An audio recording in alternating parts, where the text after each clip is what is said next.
I am. All right, folks. We are officially live. Listen, welcome to another episode of ETA Entrepreneurs in the Arena Live. So listen, in a few minutes, we're going to have our guest join us again for the third time in a row. And this time, he's going to be talking about the importance of culture and team building. Listen, imagine having a culture as a business owner or entrepreneur or team builder where people actually want to stay, where people actually look forward to waking up every single day to go to work. Listen, companies like Google, they even have on-site daycare, so you don't have to go anywhere. They have on-site doctors. They have on-site everything, haircut, salon, spa, everything. Now imagine, there's two ways to build a culture. One is by giving the people more than what they need, or two, by building the relationships that cost no money to do. And that, ladies and gentlemen, is what we're going to be breaking down here tonight. So listen, without further ado, I know Leonardo, Garcia, Marc, Tirolia, and myself, we have built teams before, right? Matter of fact, they have teams right now. So before we have X join us again for the third time, which he's jumping in a few minutes, let's start with Leo and Marc and tell us about the experience, man. Tell us about the challenges that people could potentially expect when it comes to building a team and an organization with people in it. What are some of those things, man, that they might experience? All right, sir. Leo and Marc. Go ahead, Leo. All right, here's one of the things. Personality. Hey, personality. Every one agent is like recruiting or partnering with 5. That's number one. You got to deal with every one of that person's personalities, So that's one thing. When you say obstacles, that's one of the major things. They also come pre-wired with a certain type of culture instilled in them. So now you have to worry about those barriers. It's just a challenge. It's nothing crazy, but this is just the truth. Even if you're working a 9 to 5, when you hire someone, you're not hiring the person you're interviewing. That's the representative of the person that you're interviewing.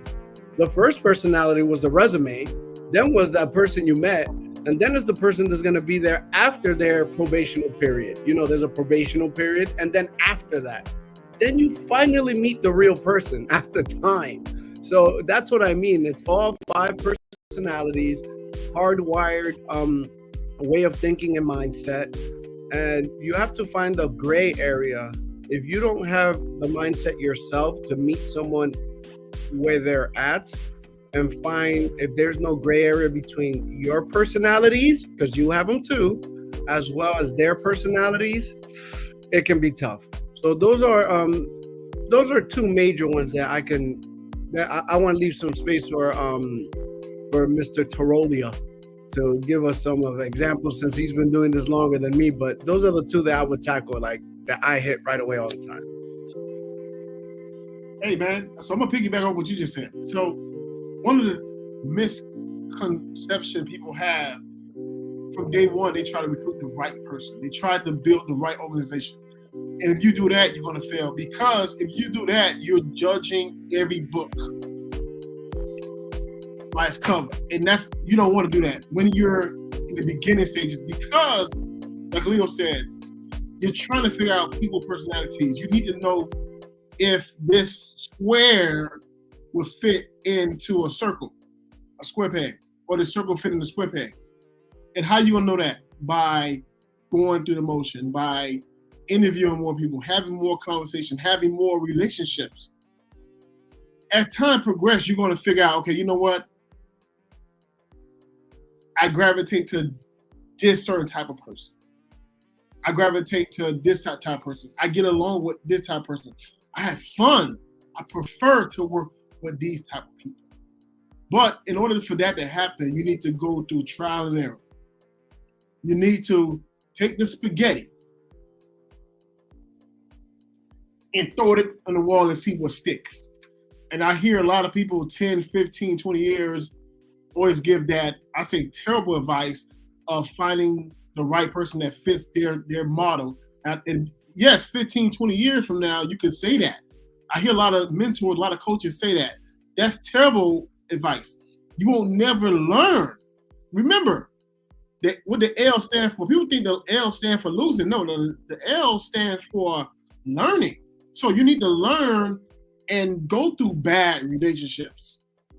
You need to learn how to overcome certain relationships, because if you learn how to overcome certain relationships and partnerships, you can always teach other people on how to adapt and move forward and how to get over people and situations. What's your thoughts on that, John, as far as your question? That was a great question. I appreciate it, man. That's right on. You both hit the nail on the head. I mean, when it comes to dealing with personalities, when it comes to, it's like relationships, right? You think you know them, you dated them for 3 years, right? And then you move in, it's a totally different person. Oh, my wife ain't watching. Yeah, well, mine is listening, so I gotta be careful what I say. Yeah. But but that's the part. And then you gotta, once you start building a relationship, you gotta kind of, well, it's a little bit different in business and marriage, right? Totally different. But you gotta learn how to compromise certain things on the marriage side. Now, on the business side, you may have to also compromise some things as well. For example, let's say I don't drink anymore, right?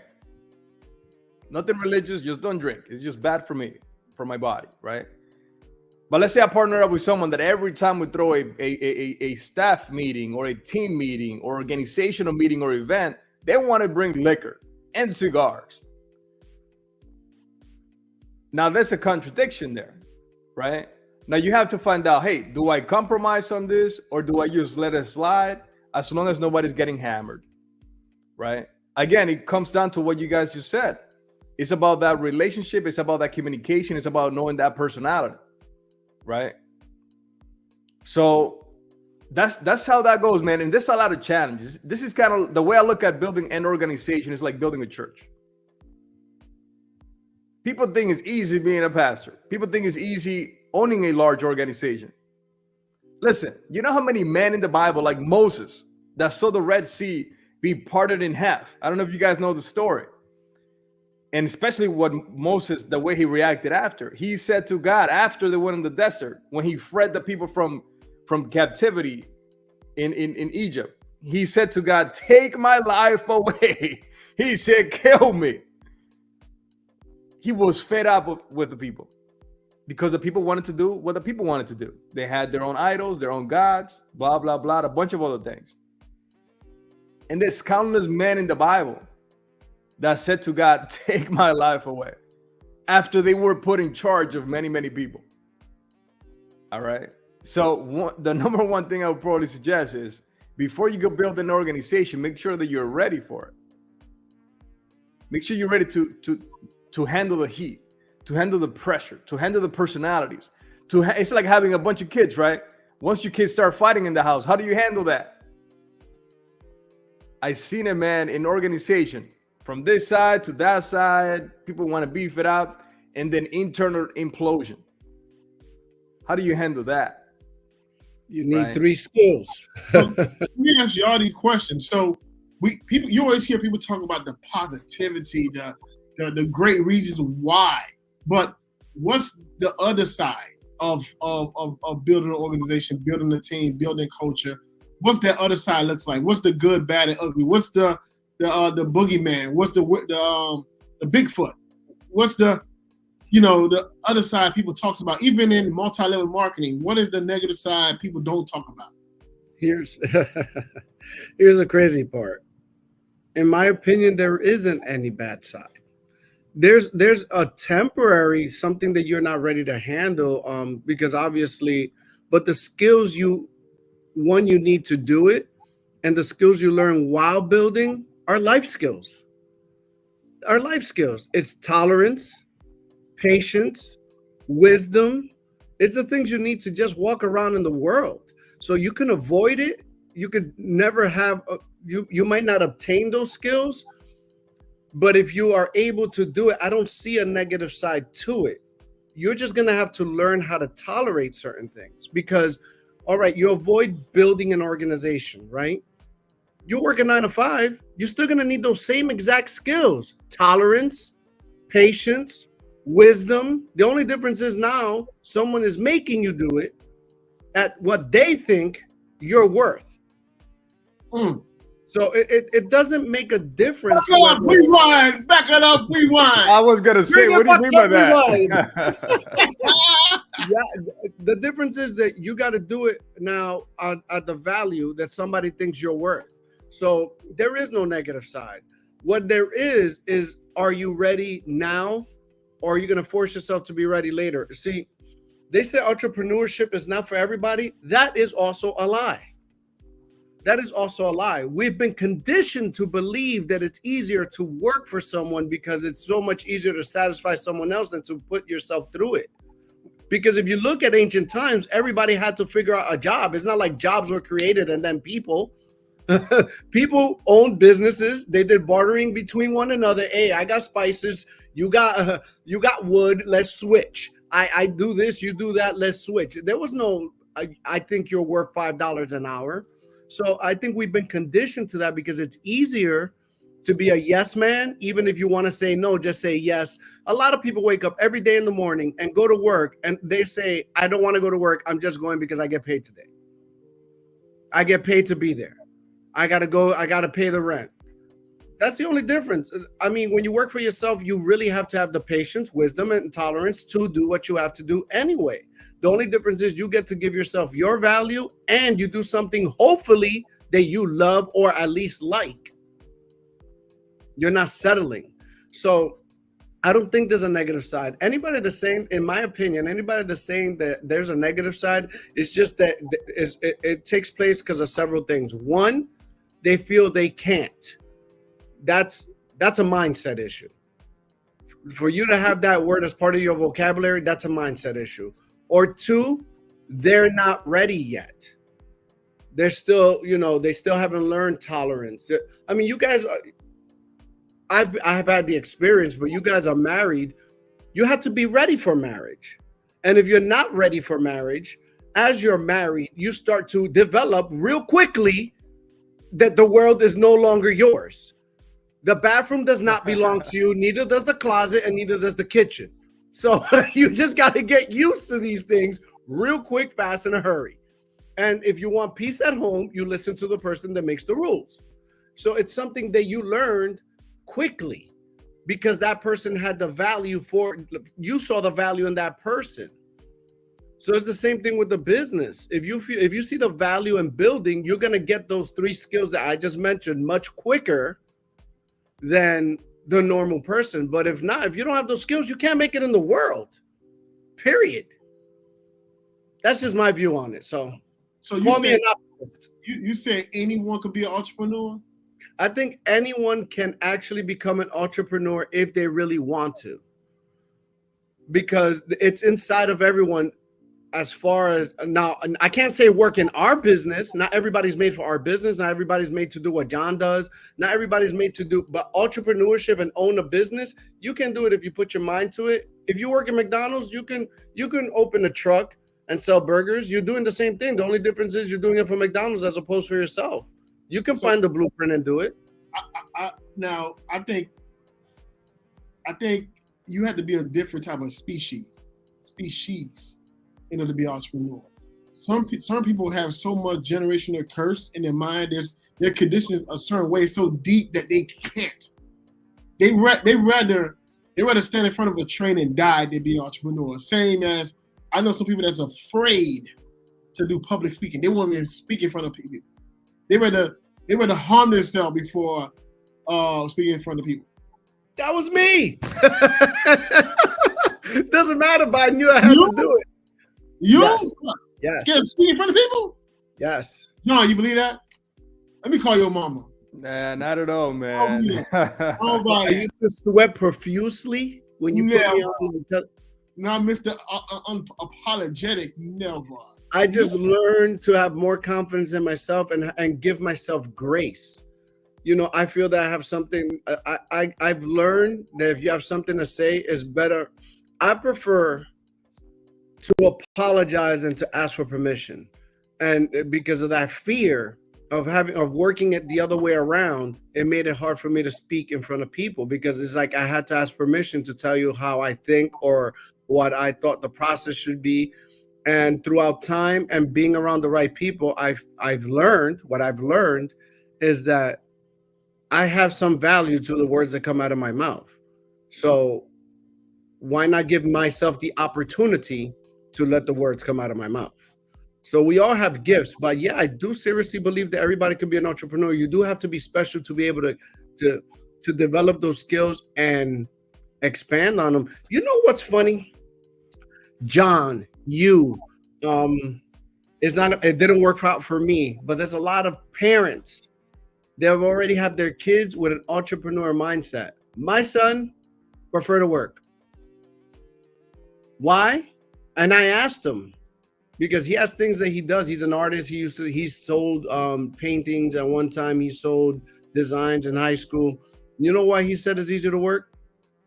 Because he just knows he has to show up and leave, and at the end of the week he gets a check. He doesn't have to think so hard about what's the next project he has to create, the next painting. He prefer to draw and paint for him as opposed to put it out there. So can he do it? Yeah, he can. He just doesn't have the patience, tolerance, and the wisdom to keep doing it, or that's not the business for him. I never liked sales. I was in education. It was easy. To me, I like educating. Educating sales? No, I liked educating. I never was a waiter. I never sold anything at Foot Locker. I never did anything sales until I got into the insurance industry. Never. The insurance industry was my first sales job. We've been selling since we were kids, man. We've been selling ourselves. So now you're getting into a whole different situation, mindset, and everything. Because that's why I say men are definitely made for sales. To sell the kids on how to sit down and listen to you. Yeah, you're talking about a whole different philosophy, but what I'm saying, anybody can be an entrepreneur if they click into it. But you're getting into it. You saying that is like men are made to do. Men should not be afraid of getting into sales. Like the one thing a man should never be afraid of is the word no.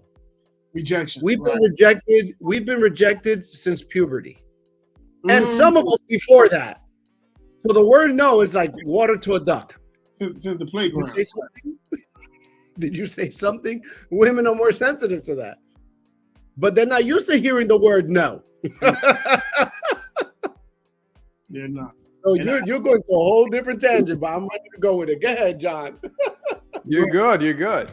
Now, listen, one thing I like about a quote that I like from Donald Trump is that he said, to the level that you're able to withhold stress or control stress or handle stress is to the level that you'll be successful. Just like you gentlemen said, rejection, getting the word no. People quit. People rather go and show up, do just enough, right, to get a paycheck and leave at the end of the day, right? Which is fine too. We need employees, right? So, hey, nothing wrong with that. We still need people to serve our food through a window and wait for us when we're sitting at a restaurant or clean our house. So, hey, it is okay if that's what they want. John, I heard you say that before, and I live and die by that. And I think I shared this on a podcast or here, where I was going to go into business with a gentleman, but I wanted to know what was his biggest obstacle that he ever faced in life, because both his parents were still here. And I asked him, I said, hey, look, did I share it on this podcast? Okay, anyway, yeah. I asked him, hey, look, what's the biggest thing that ever happened to him? His grandma, granddad still alive. I said, you know what? I think I'm gonna step back. We can't be partners because you never went through anything yet in life, and I'm afraid that it's gonna take you away. It's gonna make sure it's gonna handicap our business. I'm gonna be a one-man show then, right?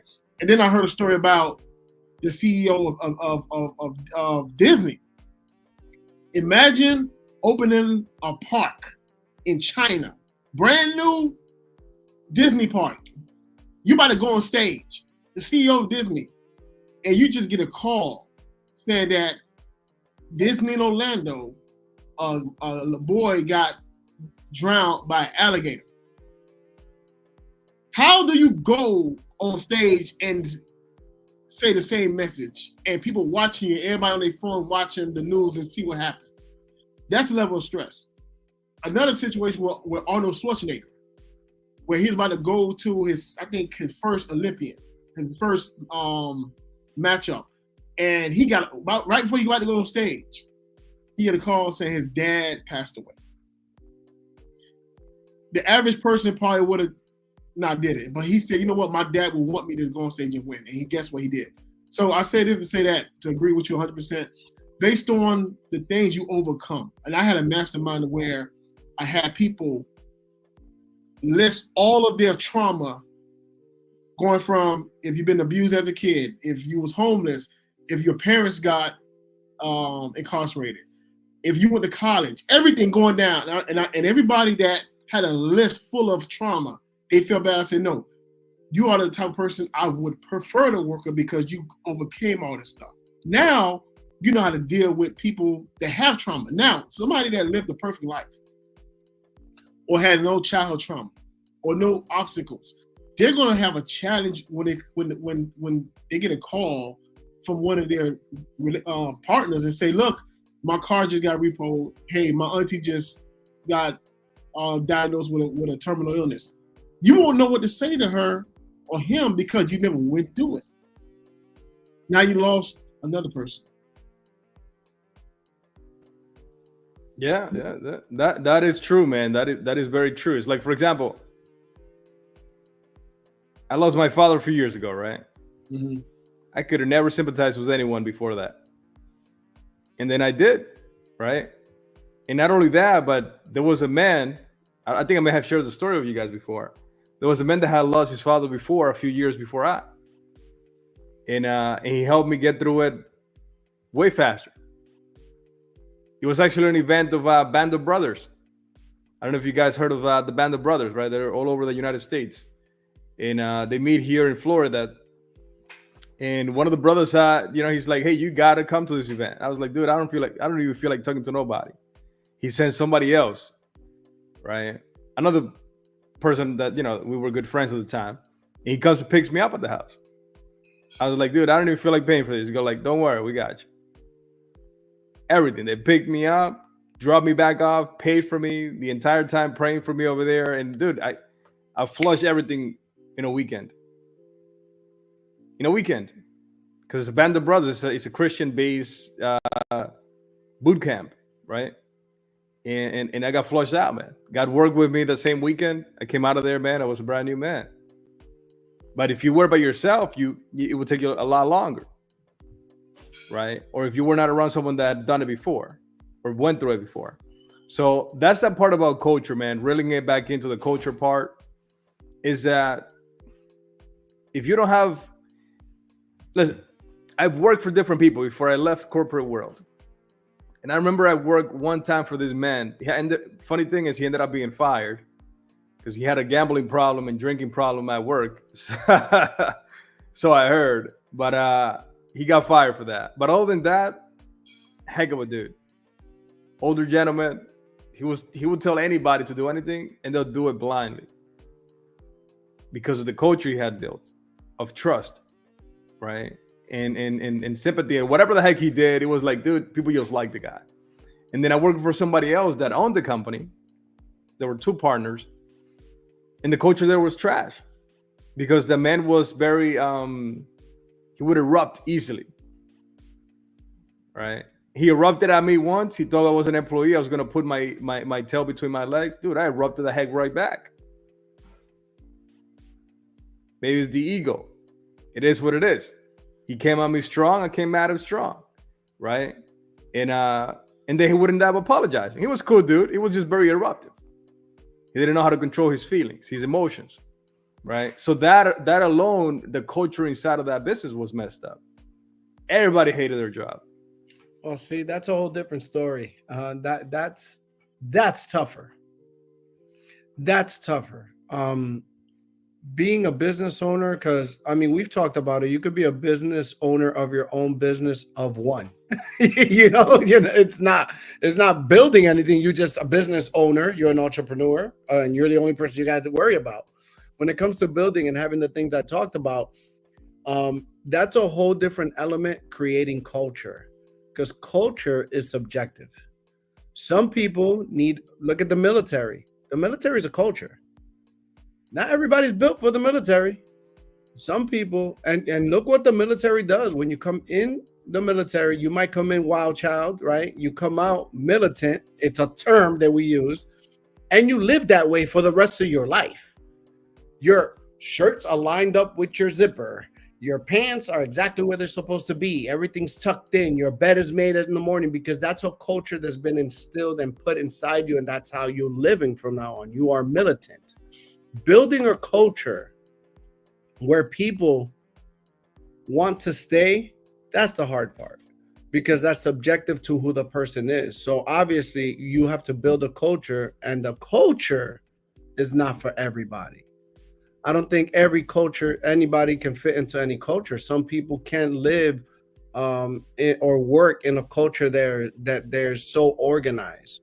That's where it becomes tough, finding that gray area where you still have the things that have to be done in order to reach a goal, but still create a culture where everybody wants to go and work. I mean, you mentioned Google before. There's movies, articles, there's YouTubes. People fight to work in Google. But you know what? Some of them can't be in that culture. Why? They don't have this part. But the environment and what they create, oh my God, they have a park. Like you never want to go home. You might as well just get a room on their campus, because that's where you want to live. So that culture, finding the right culture, can even make you can even convince you that that's where you want to work or build your business, if you're in the right culture. And that is subjective to who you are. Some people don't like a place where people have fun, and what is fun to you might not be fun to me. Like one thing we have in our culture, I'm sure in all three of us, even being in similar or different businesses, you're not going to let somebody in your culture that just comes in that has a foul mouth all the time. Can you deal with cursing every now and then? Yeah, a slip or two. But if the person, every other word has to be bleeped, you're not going to want that person in your culture, regardless how productive, how good they are. That can ruin the whole concept of what you're building, because where's the professionalism? I could never let you stand on the stage and talk to the agents. Some of them might feel like you're cursing at them, not cursing with them, because that's not what they do. So culture is I think that's where it's tricky in the building process of any business. I don't care if you're selling burgers or building a multi-level business. I think that is where you really have to be one of those people that knows what you're looking for, and the culture is reflected from you. So those are the people you're going to actually attract, want, and you can't really get caught up on who comes and who goes, because that's not entirely up to you. I don't get caught up I used to, when I first started building my business, like, oh my God, this person doesn't want to work with me. Why? I bend over backwards, and it's like, wait a minute. They probably don't fit the culture that I'm building, because they obviously want to do what I'm doing, but the culture I'm building it repels them as opposed to attract them. So those are skills that need to be brought out of you when building a culture and a team. As far as entrepreneurship, like I said, anybody can do it. Can anybody build a multi-million-dollar business and become a chameleon where they can attract all different type of people? That's a special skill. That is so true, man. That is so true. And talking about live, man, I just got some news about a couple from church and their baby. So yeah, we'll keep them in their prayers. But I guess the baby didn't make it. So that is crazy. But again, the whole thing about staying laser focused, man. Unfortunately, that's part of life, right? So, but that's that part, man. Sorry if you guys saw me looking down on my text. No, but yeah, but other than that, man, I mean, listen, That's a part of the culture. And what you build, you got to be able to, it's got to be able to attract people. And like you said, it has to be able to repel people as well. All right. Like, for example, Gary Vaynerchuk. Not everybody lasts a day at Vaynerchuk's media. I don't know if you guys heard it, but the way Gary built his culture, he has even the HR people hugging people. He has that culture of openness, open door, right? Friendliness, where people are hugging and high-fiving when they're walking in the hallways, right? It's a real thing. But to build something like that, it's not for everyone. But right? that contradicts what Leo said. Leo said that you can't build a culture with people just using profanity all over the place every day. But that's Gary Vee, though. If you know Gary Vee, the guy curses up a storm. Like that, crazy. you know why that works? That is his culture. So people that don't speak that way that repels you. You know who you can work for or work with or partner with. Marc, you've built an amazing business. All right. Granted, you always give credit to everybody because you didn't do it by yourself. I get that. But there are people that you yourself know they're not going to fit. That circle, that peg is not going to fit in the square. You don't even let them go through the process. So, because they don't fit the culture, not only the culture you have, but now even your sense of culture has adapted and grown because you've had to become flexible to the way you are or you were as an individual as you let all these personalities in. Because a regular agent or a regular partner comes in with 5 personalities, right? That's what I said before. When that partner becomes a leader, it can be 10 in one person. Yeah. It's much more. So you, as the person that introduced them to the business, that partnering with them, you have to be able to deal with every facet of that person to be the right partner and say, all right, I'm willing to let you use my name and I'm going to use yours. We're going to represent each other. I know you have 10 personalities. That's part of our culture. So now the culture has now expanded to a new life. It's grown itself. But at the beginning, it's a tight circle.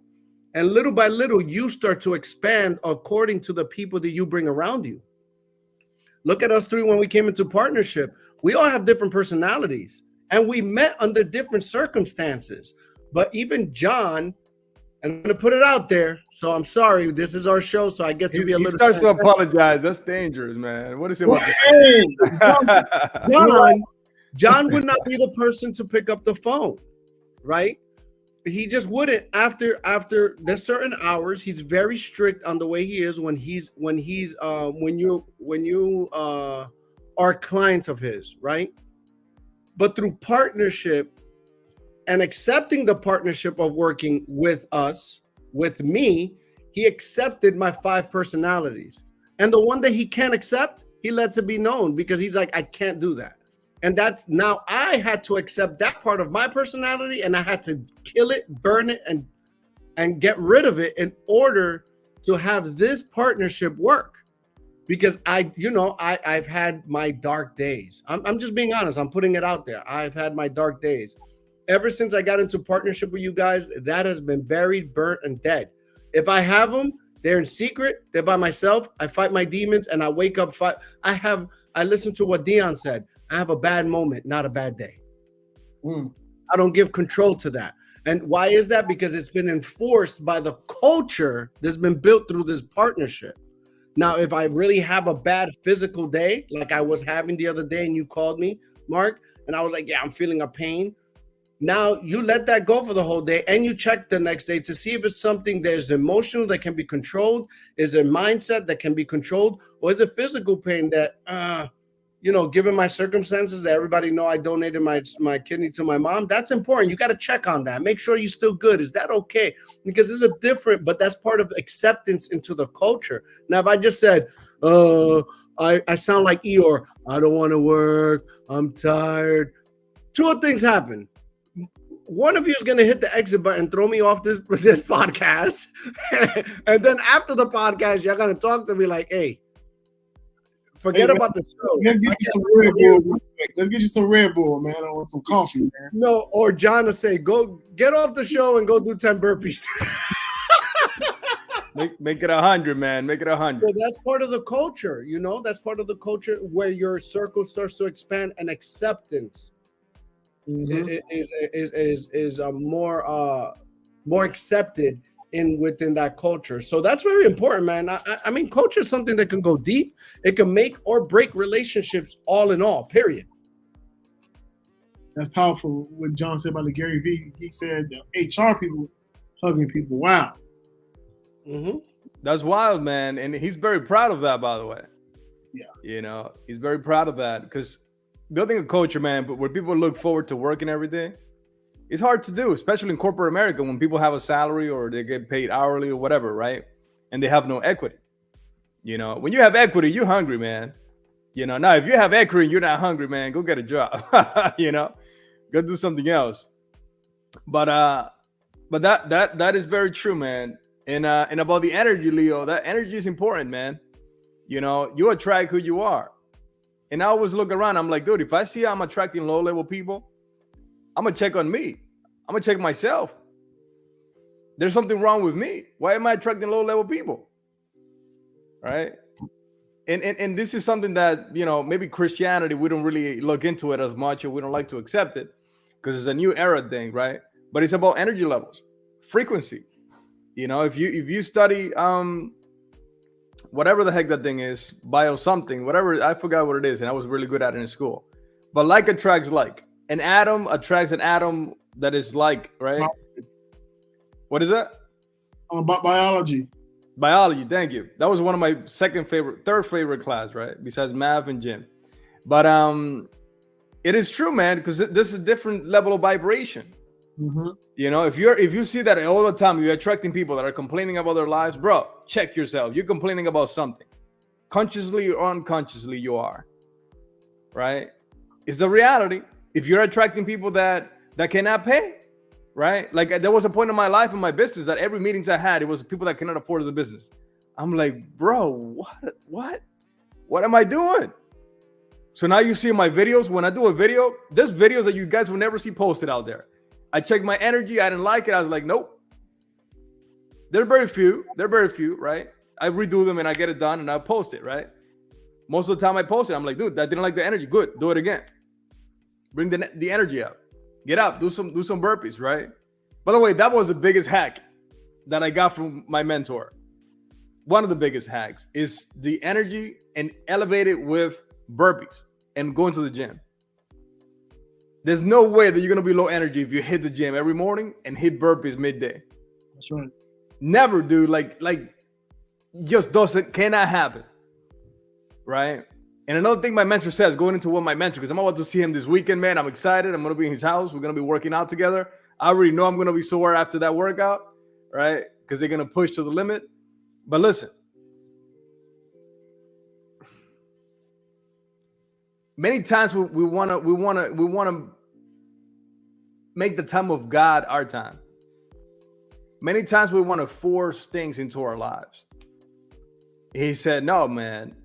Even the Bible says it. The Bible says, do not be troubled or worried about tomorrow, because tomorrow brings its own worries. Focus about today. So Jados teaches be at the moment. You know how hard it is to be at the moment when you got a million things going. It's an easy saying, but it's very difficult to be in the moment. I remember I was out the other day with the family, and I'm thinking about business. I'm thinking about all these things, and I'm like, I tend to like write it down on my note to my phone, like do this, put it in the reminder, and get out of the way. But there was some certain things that just kept bothering me about the business, right? Fix this, fix that, do this different, do that. And I was with the family, and I went to the bathroom. I forgot where I was. I'm in the moment now, right? And I remember I looked in the mirror. I was watching. Actually, yeah, I took the kids to a park, indoor park. And I'm in the mirror, and I said it out loud after I came out of the toilet. I said, John, be in the moment. Be in the moment. I washed my hands. I did this. I did something on my chest. And I walked. There was nobody in the bathroom, by the way. Thank God. But I said, be in the freaking moment. So I commanded me to be in the moment. This is the moment right now that you're with your family. This is not the moment where you're thinking about 100 other things, right? Because this is what happens with people is that they want to live today, but they're in yesterday. Or they want to live today and they're in tomorrow. And the reason why most people cannot go ahead and live today and a better tomorrow is because they're thinking of the past. They're thinking of the bad experiences, the failure, the when people did you wrong, blah, blah, blah. For example, something happened to me earlier that I'm proud of myself, right? And I was like, man, I'm going to sneak it in somehow in the podcast today. Something happened that was said to me today by a client, by the way. I'm not going to go into the details because they probably know who they are. But just the way it was said to me, I started feeling for like a couple microseconds the rage coming into me. The old me would have taken something and slammed something and say, screw you, here's a refund, get the heck out of here, right? And then I calmed down. It took a few minutes. Then I calmed down. I agreed to do what it was said, right? Just to get it out of the way, right? And just do it. I let it slide this time. The old me, I would have chopped some heads, man. But I already said to myself, if it happens again, they're out. And I don't care how much they're paying. All right? But that part right there, man, it's about culture. What are you allowed? What do you tolerate? And what do you recognize? Because what you recognize grows. If you only recognize when someone is, like, for example, I got 3 kids, right? If I only recognize them when they do something wrong, meaning if they only get attention from me when they do something wrong, they're going to find something wrong to do. Right. All right. But if I acknowledge the little things, compliment them, reward them, dude, those little things will grow to be great things. Same thing in the culture. And Leo unmuted himself. What you got, Leo? No. That's it. I wanted to agree with you. That's absolutely true. Everybody likes to be recognized. We in the world, we live in a world. I did this one. I do it every now and then. I'll call a restaurant, ask for the manager, or I'm in the restaurant, I ask for the manager. And every time you ask for the manager, they're expecting what? Bad news. Who's in trouble? And I usually try to do my best. And when I call the managers, to give whoever was serving me a compliment. It changes everything. Wow. Everybody, we live in a world that mostly everything is negative. It's easier to be negative than positive. We have an assignment with our team. I'm not going to explain it here, but it is describing negative and positive traits. And you know what? I could almost guarantee that most people find more negative things about themselves than they do positive, because it's just the way that the world is fixed. And it's our job as individuals, for our culture, for our businesses, for the way we work, or for our families, to start looking for more positive than negative. Because they're there. We just don't acknowledge them. That's right. Yeah, man. And you see what you focus on. Matter of fact, Grant Cardone says this. He says, when you see something negative in someone, or when you see something that you admire in someone, that's who you are. So when you see people, they're always finding negative traits on people, and they're always pointing it out verbally, dude, that bad trait you just pointed out, that's inside of you, right? I got one rule that I learned through church and through life, is that if someone sits privately with me and talks negative about anybody, I don't trust that person no more. That person will never know anything private about me. As a matter of fact, if it continues, that person will never be in the same table as me. For example, I got a family member. I'm not going to say what gender it is, but I got a family member. I would never allow that person on the table with me. Just don't. Unfaithful to their significant other. The gender. I got a bunch of those in my family. But I would never allow them in my table. Why? Because I already know it. And I always say this, if that person who you bow to love and respect and admire through sickness and health and blah, blah, blah, if you're doing them wrong behind their back, bro, you're going to stab me in the chest, right on the eye, right on the forehead. Why in the hell would I go in front of a train? I'll get off that train and never go to that train again, right? That's about relationship, because what happens is this. If you entangle yourself with the wrong culture, with the wrong habits, with the wrong behaviors, eventually you end up making the same mistake. And we're not in the business of changing people, man. We're in the business of giving people an opportunity to change themselves. If they choose not to, dude, get them the heck out of your circle. Out, like, gone. Right? And I don't know if I express it enough in my life, but I'm fast, man. I'm like, I don't know if you guys know the story of Peter in the Bible. He was a very angry dude. He would take his sword, just cut heads, man. I don't know if you guys heard the story when they were arresting Jesus before crucifixion, and Peter took his sword and chopped a soldier's ear off. You think he was aiming for the ear? He just happened to miss what he was going for. Yeah, Jesus was there. He put the ear right back. He said, "Here, be healed," right? Mm-hmm. And he told Peter to chill the heck out. Because if you live by the sword, you die by the sword. All right. So that's that part, man. But listen, we're gonna wrap up this puppy here. I don't know if you guys had any last words before I wrap it up. It's real simple. Just work on your patience, wisdom, compassion, because you're gonna need it either way. At the end of the day, you're gonna need them no matter what. So that's pretty much. Have high super standards for yourself and everybody around you, and develop real life principles and integrity. That's it. And I'm gonna go with this note, man. Is don't tolerate those things that are not according to your code. If it's not according to your morals, not according to your goals, it's not helping you where you're going, cut them out. No matter who it is, no matter if it hurts, right? Because it'll hurt less temporarily than it would hurt you your whole entire life. So, hey, this is another episode of ETA Podcast Live. I appreciate everybody watching. Listen, watch the replay, tag somebody, share this thing. I'm pretty sure this is going to be helpful to a lot of people that watch this stream. So listen, be blessed by the best, and we'll see you next Wednesday at 6 p.m. Eastern time. Be blessed. Take it easy. Bye-bye.